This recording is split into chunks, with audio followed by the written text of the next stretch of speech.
Yeah, that's right. So we haven't had the night tube for the last 19 months, and that was because of the pandemic. But as of next month, from the 27th of November, the Victoria and the Central lines will be back in action on a Friday and Saturday night, and they've been picked because they are the two busiest lines.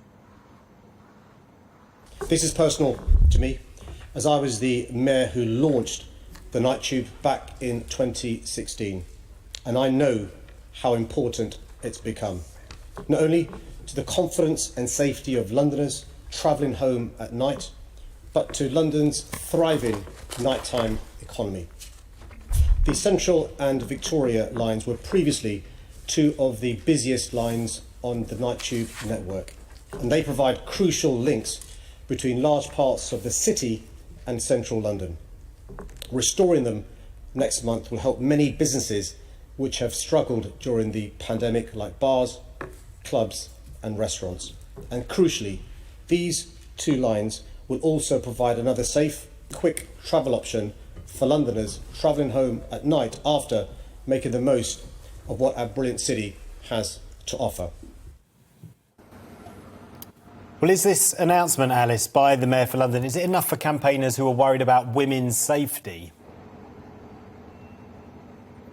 Yeah, I think yes and no. I mean, obviously, it's really good news that two of the busiest lines will be back in action. But of course, there's been a growing concern about women's safety in London over the last few months because we've sadly had two really, really horrific murders on our streets. We've, of course, had Sarah Everard and Sabina Nessa, who were both killed walking home in London. So, of course, there's been a lot of frustration, a lot of anger and concern about women's safety, quite understandably. So Sadiq Khan was, when I was speaking to him about it last week, he was very much taking those concerns on board. I mean, of course, the night tube sort of doesn't eliminate the risk to women when they're around London. I mean, sadly, I do have friends of mine who have been assaulted on the night tube, but this obviously is a good move in many respects because we won't have people sort of walking around late at night. So, of course, it is significant. And the strength of feeling on this issue was really shown in that petition you mentioned there, that 150,000 people have signed a petition saying that they wanted the night tube reinstated. So it's very clear that there's a message here from Sadiq Khan that they're responding to that petition.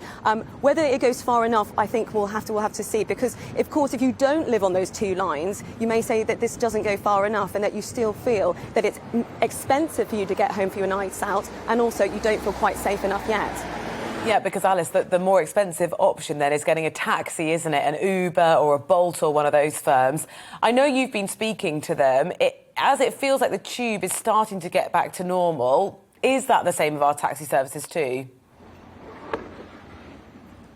Yeah, it's really interesting because, of course, more people, without people being able to take the night tube, more people have, of course, been using taxis. But interestingly enough, there's been a real taxi sort of shortage across the country. And I was speaking to Uber yesterday, and they said that the demand for Ubers after the pandemic, as we're sort of coming out of lockdown, has been far higher than they've anticipated, particularly in other parts outside London, interestingly enough. So in Nottingham, demand has increased by 40% since pre-pandemic times. So they're trying to recruit 20,000 more drivers. So we've got this sort of combination of factors of people sort of now, as we've come out of lockdown, wanting to go out on their Friday and Saturday nights, wanting to sort of get life back to normal. But there's a sort of interesting balance to strike with our transport system, which is obviously trying to go back into a way that's sort of safe for passengers, safe for any drivers involved. So there's been some incredible leaps by this announcement by Sadiq Khan yesterday, and fingers crossed there'll be some new Uber drivers as well. So it's an interesting transitional point. It's good news, but it's still quite a long way until we'll be quite back to normal.